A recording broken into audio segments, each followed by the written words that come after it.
Garden রিচে ভেঙে পড়ল নির্মীয়মান বহুতল। গতকাল রাত 11:50 নাগাদ গার্ডেন রিচে নির্মীয়মান বহুতল ভেঙে পড়ে। G+5 বিল্ডিং ভেঙে পড়ে এবং গতকাল রাত থেকেই উদ্ধার প্রক্রিয়া শুরু হয়। উদ্ধার প্রক্রিয়া করতে অনেকটা সময় লাগছে, কারণ এই বহুতল যেখানে ভেঙে পড়েছে একটি ঝুপড়ির ওপরে ভেঙে পড়েছে এবং আহত হয়েছেন বহু মানুষ। দুজনের মৃত্যুর খবর পাওয়া যাচ্ছে।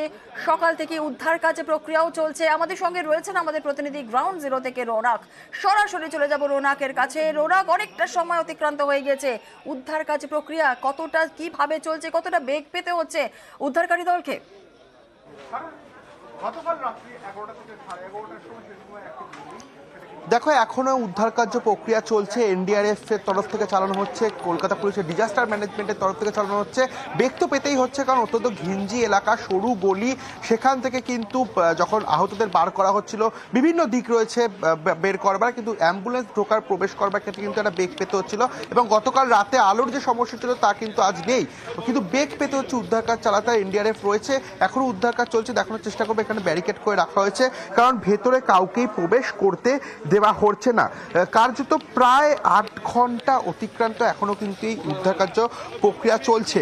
এবং দেখতেই পাচ্ছ এলাকা বাসিন্দা, তাদের মধ্যে একটা যে ভয়ের যে একটা ছবি তা কিন্তু তাদের চোখে মুখে ফুটে উঠছে, কারণ তারা গতকাল রাতে তাদের অভিজ্ঞতা জানাচ্ছিল যে 12টার সময় যে বিভৎসকর আওয়াজ এবং তারপরে একটা 5 তলার নির্মীয়মান বাড়ি ভেঙে পড়া, এবং তারপরে এই যে এলাকা বাসিন্দারা ভিড় জমাচ্ছে এই এলাকায়, কিন্তু পুলিশের তরফ থেকে এরিয়া ডমিনেশন করা হয়েছে এবং তাদেরকে সরিয়ে ফেলা হয়েছে। ইতিমধ্যে কলকাতা কর্পোরেশনের মেয়র ফিরহাদ হাকিম তিনি এসেছিলেন, তিনি কিন্তু জানিয়েছেন যারা আহত হয়েছেন তাদের পরিবারকে 1 লক্ষ টাকা এবং যাদের মৃত্যু হয়েছে তাদেরকে 5 লক্ষ টাকা দেবে। এবং যে বিষয়টি সামনে আসছিল বারংবার, যে নির্মীয়মান যে বাড়ি, সেই বাড়ির আইডি ছিল এবং ইললিগাল কনস্ট্রাকশন যেহেতু হচ্ছে, সে কারণে কিন্তু ফিরহাদ হাকিমের তরফ থেকে নির্দেশ দেওয়া হচ্ছে যিনি প্রমোটার তাকে গ্রেফতার করা হবে। চুনিলা, একেবারেই রৌনক, আরো একটা বিষয় জানতে চাইবো যে এই যে ঝুপড়ি যেটা রয়েছে, যে ঝুপড়িতে নির্মীয়মান বিল্ডিংটি ভেঙে পড়েছে, এই ঝুপড়িতে কতজন বাসিন্দা থাকতেন সেই বিষয়ে কিছু জানতে পারছো?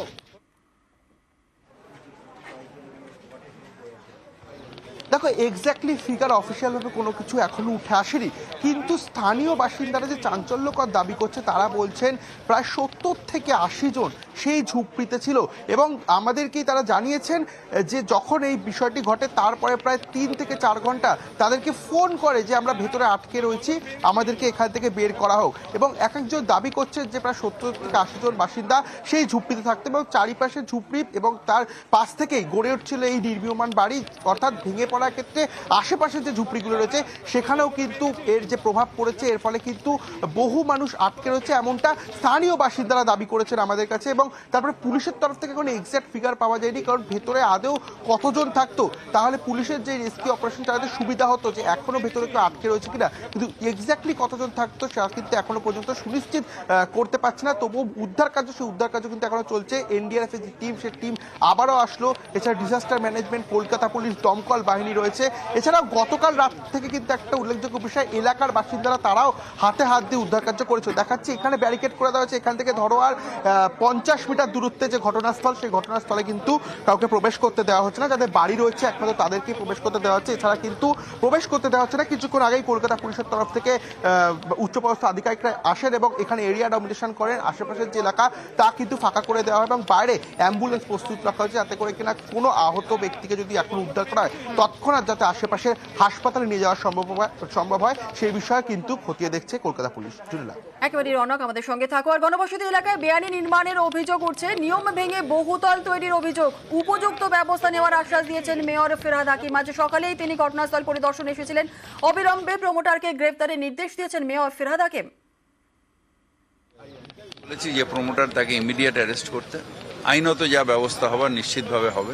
একটার পর একটা বাড়ি না, এটা একটা হয়েছে, নিশ্চিতভাবে পৌরসভায় যেটা আমরা অফিসিয়ালি অ্যাকশন নেব, আইন অনুযায়ী যা যা ব্যবস্থা করা সেগুলো আমরা করব।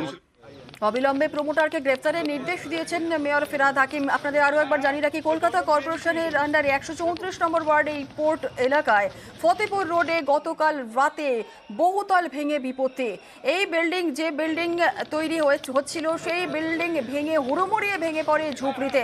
আর ফিরহাদ হাকিম তিনি আজকে ঘটনাস্থল পরিদর্শনে গিয়েছিলেন। গার্ডেন রিচে নির্মীয়মান বাড়ি ভেঙে মৃত দুই আর্থিক সাহায্যের ঘোষণা করা হয়েছে রাজ্য সরকারের তরফ থেকে। মৃতদের পরিবারকে 5 লক্ষ টাকা আর্থিক সাহায্যের ঘোষণা করা হচ্ছে এবং আহতদের 1 লক্ষ টাকা সাহায্যের ঘোষণাও করা হয়েছে। সোশ্যাল মিডিয়ায় আর্থিক সাহায্যের ঘোষণা করেছেন মুখ্যমন্ত্রী মমতা বন্দ্যোপাধ্যায়।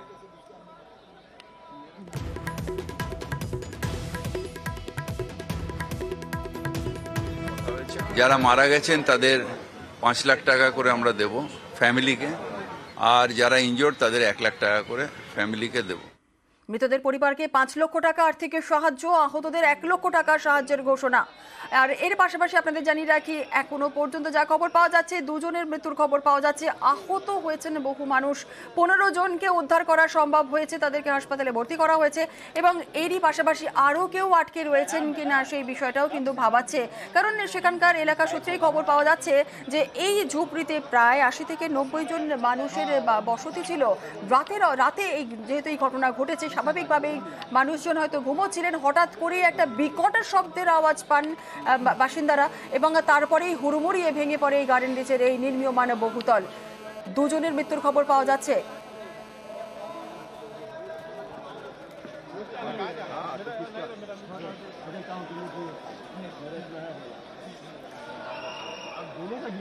একটু জেনে নেবো, আমাদের প্রতিনিধি রয়েছেন অর্পিতা হাজরা, অর্পিতার কাছ থেকে জেনে নেবো। অর্পিতা, এই মুহূর্তে কি আপডেট পাওয়া যাচ্ছে? অর্থাৎ জানতে চাইবো যে গতকাল রাত থেকেই রেস্কিউ টিম তারা ঘটনাস্থলে পৌঁছে গিয়েছেন, রেস্কিউ করতে কতটা বেগ পেতে হচ্ছে, কি জানা যাচ্ছে? দেখো, রেস্কিউ করতে যথেষ্টভাবেই বেগ পেতে হয়েছে কালকে রাতে, কিন্তু যদিও সকাল থেকে তারা কিন্তু উদ্ধারের এই যে গতি, সেই গতি অনেকটাই ত্বরান্বিত হয়েছে।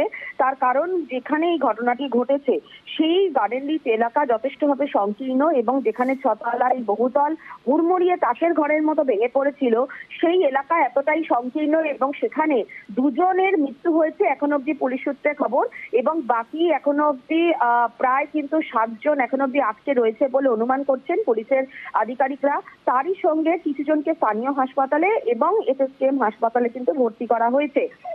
ফলে এই জায়গা থেকে এখন যারা আটকে রয়েছেন বহুতলের নিচে ধ্বংসস্তূপের মধ্যে, তাদেরকে সেফলি সেখান থেকে বের করে আনাটাই এখন সব থেকে বড় চ্যালেঞ্জ। কারণ গতকালকে যখন এই 11:49 রাত্রে 11:49 থেকে 50 মিনিটের মধ্যে যখন এই তাসের ঘরের মতন এই পুরো বহুতল ভেঙে পড়ে, তখন সাধারণ বাসিন্দারা যেটা বলছেন যে একেবারে ভূমিকম্পের মতো অনুভূতি হয় এবং তার যে পাশের বাড়ি সেটাও কিন্তু যথেষ্টভাবে এই ঘটনার জেরে তারও অবস্থা অনেকটাই খারাপ, অর্থাৎ ক্ষতিগ্রস্ত হয়েছে আশপাশের যে বাড়ি। এবং সেখানে সামা বেগম এবং হাসিনা খাতুন, এই 2 জনের মৃত্যু হয়েছে বলে জানা গিয়েছে। বাকি যারা রয়েছে তারা আহত রয়েছে, কয়েকজনকে ট্রিটেড অ্যান্ড ডিসচার্জ অর্থাৎ প্রাথমিক চিকিৎসার পরে ছেড়ে দেওয়া হয়েছে।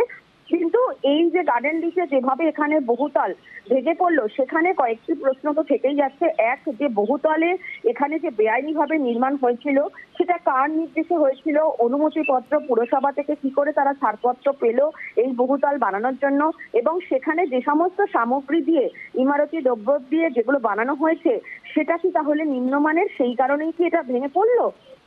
সেই বিষয়গুলোকে খতিয়ে দেখে পুরসভার তরফ থেকে কিন্তু গোটা বিষয়টা দেখা হচ্ছে। ইতিমধ্যেই মেয়র ফিরহাদ হাকিম এবং তার সঙ্গে সুজিত বসু তারা গিয়ে আজকে পৌঁছান সকালবেলায়, তারা সরেজমিনে খতিয়ে দেখেন। আহত এবং মৃতদেরকে সেখানে ক্ষতিপূরণ দেওয়ার আশ্বাস দেওয়া হয়েছে। পাশাপাশি এই ঘটনাস্থলে গতকালকে রাত্রেবেলাতে ডিএমজি এবং তার সঙ্গে বিপর্যয় মোকাবিলা বাহিনী এবং তার সঙ্গে এনডিআরএফ এর তরফ থেকে যে টিম, তারা সকলেই গিয়ে পৌঁছান এবং সেখান থেকে উদ্ধার কার্য ইতিমধ্যেই চলছে। স্থানীয়দের যথেষ্টভাবে ক্ষোভ রয়েছে যে এখানে যে বহুতল, সেই বহুতল এখানে পুকুর বুঝিয়ে একের পর এক এখানে বহুতল এখানে নির্মাণ করা হয়েছে, কিভাবে এই ছাড়পত্র মিলতো তা নিয়ে প্রশ্ন থাকছে। তবে উদ্ধার কার্য যেহেতু সকালবেলাতে অনেকটাই ত্বরান্বিত হয়েছে বলে আধিকারিকরা জানাচ্ছেন, কারণ গতকাল রাত্রেবেলায় যেহেতু অন্ধকার এবং যেহেতু একেবারে সেখানে সংকীর্ণ জায়গা, সেখানে ঢুকতে এবং সেখান থেকে উদ্ধার কার্য চালাতে যথেষ্টভাবে বেগ পেতে হয়েছে। সকাল হওয়ার সঙ্গে সঙ্গে সেই উদ্ধার কাজের যে গতি, সেই গতি অনেকটাই ত্বরান্বিত হয়েছে বলে তারা বলছেন। ফলে এখনো পর্যন্ত যারা বহুতলের নিচে ধ্বংসস্তূপের মধ্যে যারা আটকে রয়েছেন তাদেরকে নিরাপদে সেখান থেকে বের করে আনাটাই এখন সব থেকে বড় লক্ষ্য।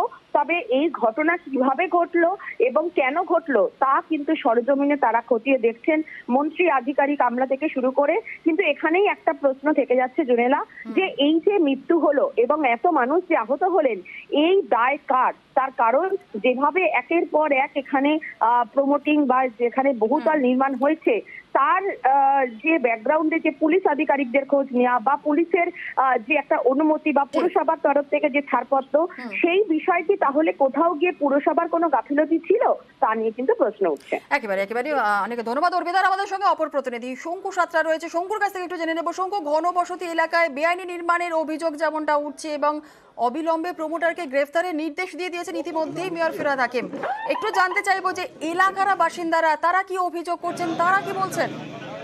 দেখো, এলাকার মানুষদের সঙ্গে কথা বলে খুব সুন্দর সুন্দর তথ্য আমরা পেলাম।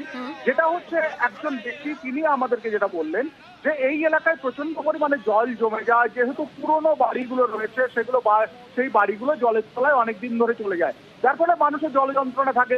তার জন্য সাধারণ মানুষকে প্রলোভন দেওয়া হয় যে তাদের বাড়িটা যদি প্রমোটিং এর দেয় বাড়িটা তাহলে উঁচু হয়ে যাবে আর জল যন্ত্রণা থাকবে না। সেই সুযোগ নিয়ে কিন্তু প্রমোটাররা তাদের সঙ্গে একটা রফা করে এখন ছোট্ট জায়গার উপর সেখানে প্রমোটিং শুরু করে এবং যেটাকে অবৈধ প্রমোটিং বলে। প্রমোটিং যাতে অবৈধ না হয় তার জন্য কিন্তু মমতা বন্দ্যোপাধ্যায় বহুদিন আগেই পুলিশকে এটা দেখভালের একটা দায়িত্ব দিয়েছিল, তাদের কর্তব্যের মধ্যে পড়ে। সেখানে পুলিশ কেন এই ধরনের প্রমোটিং চলছে দেখেও চুপ থাকলেন, অন্যদিকে লোকাল কাউন্সিলর তারাও কেন চুপ থাকলেন, লোকাল কাউন্সিলরের সহযোগে কেন চুপ থাকলেন, কেন এইভাবে অবৈধ প্রমোটিং হওয়ার ফলে মৃত্যু হলো, সেই সব প্রশ্ন কিন্তু লোকাল মানুষের মধ্যে বারবার ধরে উঠছে। এবং লোকাল মানুষ বলতে গেলেই তুমি নিঃসন্দেহে ছবিতে দেখেছো যে তাদেরকে এক জোট হওয়া কিছু মানুষ তারা কিন্তু মারধর করছে এবং মিডিয়াকে ওখান থেকে বের করে দেওয়া হয়েছে যাতে তারা আরো নিখুঁত ছবি না করতে পারে। সঙ্গে কিন্তু অনেকেই বলছেন যেহেতু কংক্রিট গুলো এখনো পর্যন্ত সরানো যায়নি, এখনো পর্যন্ত কেউ ওর মধ্যে আটকে থাকতে পারে বলে অনেকে কিন্তু সন্দেহ করছে। অর্থাৎ এখনো পর্যন্ত কাজের প্রস্তুতি চললেও সেরকম ভাবে উদ্ধারের কাজ চালানো যাচ্ছে না। জুনেলা, বেশ একেবারে ধন্যবাদ শঙ্কু। আর ইতিমধ্যে আপনাদের জানিয়ে রাখি যে এই কলকাতা কর্পোরেশনের 134 নম্বর ওয়ার্ড পোর্ট এলাকায় ফতেপুর রোডে এই বহুতলে ভেঙে যাওয়া এলাকায় যেমনটা আতঙ্ক সৃষ্টি হয়েছে, ঘনবসতি এলাকায় বেআইনি নির্মাণের অভিযোগ ভেঙে বহুতল তৈরির অভিযোগ উঠেছে। আর ইতিমধ্যেই রাজ্য সরকারের তরফ থেকে মৃতদের পরিবারকে 5 লক্ষ টাকা আর্থিক সাহায্যের ঘোষণা করা হয়েছে, আহতদের 1 লক্ষ টাকা সাহায্যের ঘোষণা করা হয়েছে। সোশ্যাল মিডিয়ায় আর্থিক সাহায্যের ঘোষণা করেছেন মুখ্যমন্ত্রী মমতা বন্দ্যোপাধ্যায়।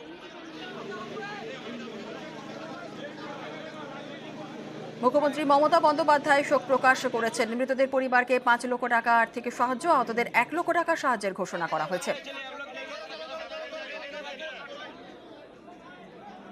এখনই আমার সাথে মুখ্যমন্ত্রীর কথা হয়েছে, যারা মারা গেছেন তাদের 5 লাখ টাকা করে আমরা দেব ফ্যামিলিকে, আর যারা ইনজোর্ড তাদের 1 লাখ টাকা করে ফ্যামিলিকে দেব। এরই পাশাপাশি আপনাদের জানিয়ে রাখি যে উপযুক্ত ব্যবস্থা নেওয়ার আশ্বাস দিয়েছেন মেয়র ফিরহাদ হাকিম। অবিলম্বে প্রমোটারকে গ্রেফতারের নির্দেশ দিয়েছেন মেয়র ফিরহাদ হাকিম।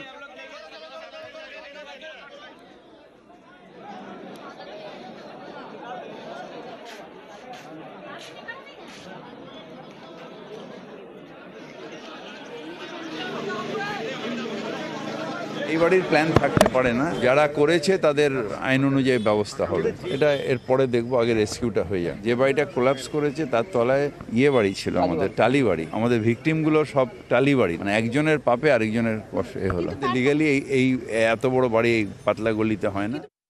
আমি পুলিশকে বলেছি যে প্রমোটার তাকে ইমিডিয়েট অ্যারেস্ট করতে, আইনত যা ব্যবস্থা হবার নিশ্চিতভাবে হবে।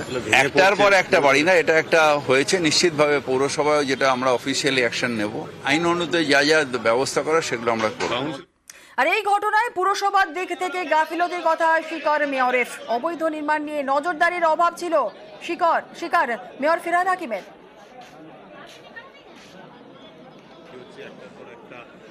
একটার পর একটা বাড়ি না, এটা একটা হয়েছে নিশ্চিতভাবে পৌরসভায়, যেটা আমরা অফিসিয়ালি অ্যাকশন নেব এবং আইন অনুযায়ী যা যা ব্যবস্থা করা সেগুলো আমরা করব। কাউন্সিলরের নজরে আনা থাকা না না না না না, কাউন্সিলর কোন বাড়িটা প্ল্যানে হচ্ছে কোন বাড়িটা আনপ্ল্যান হচ্ছে এটা কাউন্সিলরের দেখার কাজ না, এটা আধিকারিকদের দেখার কাজ।